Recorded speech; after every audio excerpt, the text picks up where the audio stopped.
Kowa Podcast. Hello and welcome to Kowa Podcast. This is a social critique, a disciplined interrogation of society where facts, myth, power, and narratives are held accountable. Social critique from Kowa Podcast. Today on social critique, we confront one of the oldest political questions in history. Can a corrupt system truly be changed from within, or does the system ultimately consume those who enter it? This is the question that we are going to answer. Across Nigeria's political history, we have watched activists, labor voices, student movement patrons, human right activists, campaigners, and self-proclaimed radicals enter state power, promising reform. They entered the system believing that they could fight it from inside. Yet again and again, many became absorbed into the very structures they once condemned. This is not merely a story of personal betrayal. It's a structural question that has to be answered. And it stayed for quite a long time. I mean, in Nigeria, you can count many names like Adams Oshomole, you can count even Pestus Keyamo, Comrade Shehu Sani, and many others, even the current president. But that does not make sense, because the Nigerian political order is not simply a government. It is an entrenched patronage architecture built to reproduce itself socially, economically, and psychologically. When somebody from a village, local government area, or ethnic group or community is appointed into office, what many citizens immediately ask is not what values will this person defend, what institutional reform will this person pursue, what public philosophy does this person represent? No.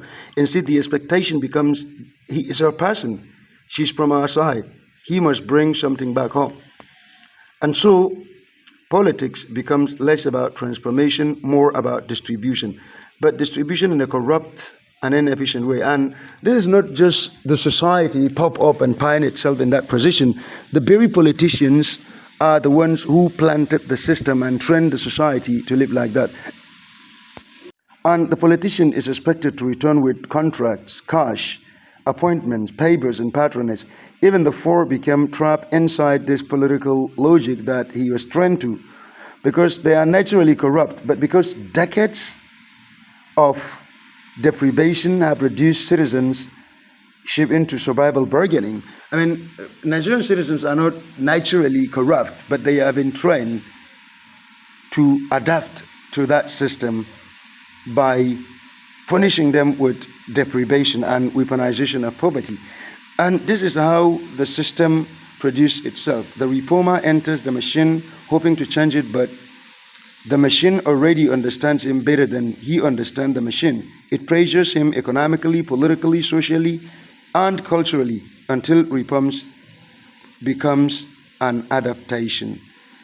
That reformer is going to adapt it to the system. No more reform anymore. And this is why Nigeria repeatedly experiences rotation without transformation. And transformation here is a revolutionary transformation. New politicians, new system, new slogans, same suffering, new alliances, same elites, structure in place. And perhaps that is why the debate between reform and revolution is no longer theoretical, because when reform becomes too weak for the depth of the crisis, it's no longer viable. We are living in such a moment where reform is not needed, but revolution. A society drowning in mass poverty, impilation, unemployment, collapsing healthcare, educational decay, food insecurity, and institutionalized corruption, high-handedness, bravery are normalized, cannot endlessly survive on cosmetic adjustment, but a revolutionary action. What Nigeria faces is not simply bad governance. What Nigeria faces is the crisis of a criminalized capitalist order that extracts wealth upward while abandoning society downward. What we are constantly told that private sector is more efficient, that the government should privatize everything. Really? This is absolutely one of the most absurd capitalist scam I have ever seen or heard. That market will solve the society's problems slogan is not working. But if privatization truly works, and if privatization is truly sacred solution to everything, then why stop halfway? Let's privatize everything. I'm with you. Why not pedestrian bridges? Why not the public roads that we are walking in?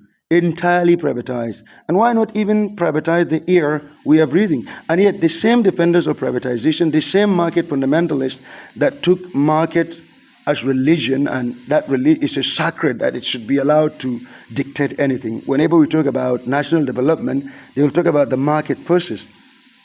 And neoliberal apologists run back to the government for the market collapses, bailout. When banks fail, they demand state rescue. When corporations collapse, they demand public intervention. And they say that market can determine anything. Then why talking about public intervention? When fuel prices exploded, ordinary people absorb the pain while elites protect themselves through state proximity. And that is the kind of capitalism they're talking about. I don't believe that these kind of things exist. And the contradiction exposes one of the greatest political scams imposed on Africa and Nigeria in particular. Profits are privatized, but suffering is socialized. That's how I project it to be. The people carry the burden, the elite accumulate the reward. And after the decades of this model, what is the outcome? Don't forget you are listening to Social Critiques from Kowa Podcast, voice of the many, not just a few. This is Social Critique from Kowa Podcast. Millions in poverty, mass youth unemployment, impilation destroying wages, communities without water, hospitals without equipment, schools without infrastructure, citizens without security, workers without dignity, graduates without opportunity. This is exactly what this capitalist, neoliberal, fundamentalist, and Bretton Woods institution apologists brought to us after this decade of this model that is proven to be wrong and not working. Yet we are still told to believe in the old system, and the old system is working. Working for whom? I mean, that is the question. Remember, the revolutionary philosopher and Pan-Africanist liberator Franz Fanon says each generation must discover its mission, fulfill it or betray it. And this is a big challenge toward us. We have our own mission, and our own mission we have to fulfill or betray it. And Thomas Sankara also declared once, you cannot carry out fundamental change without a certain amount of madness. But the madness he's talking about there is kind of a refusal, because history shows that entrenched systems rarely surrender power voluntarily. They adapt, they rebrand, they recycle paces while protecting structure. That is why Nigeria experiences repeatedly different things. What Nigeria is experiencing is completely different. It's not revolution, but irritation. That is why you can do anything, but system will still be in place. And perhaps time has come to ask whether the crisis before us can still be solved through gradual reform alone. The Tunisian poet during the Arab Spring, Abul Qasim al-Shabbi, wrote, if the people desire the day If the people desire one day a good life, then fate must answer their call, and the night must fade away, and the chains must be broken and pulled. And the only thing that remains is that chain to be broken and pulled. And in the spirit of resistance, in the Mask of Anarchy by Percy Bysshe Shelley, says that rise up like lions after slumber in unvanquishable number. Shake your chains to earth like dew. Ye are many, they are few. And exactly, we are the many and they are few, and we have to wake up and use that numbers to revolt and take our country back.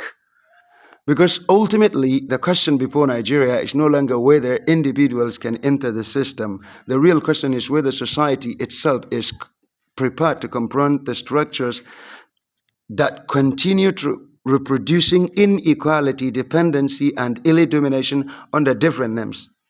This is Social Critique from Kowa Podcast, voice of the many, not just a few. In this political season, to its end, we will bring a topic of a social, political, cultural, economic issue to dissect it line by line. You can find it on Kowa Podcast, YouTube, Facebook, wherever you get your podcast. Just like, share, comment, and subscribe to be part of the discussion. Listen to Social Critique from Kowa podcast. This is episode 2 of Social Critique.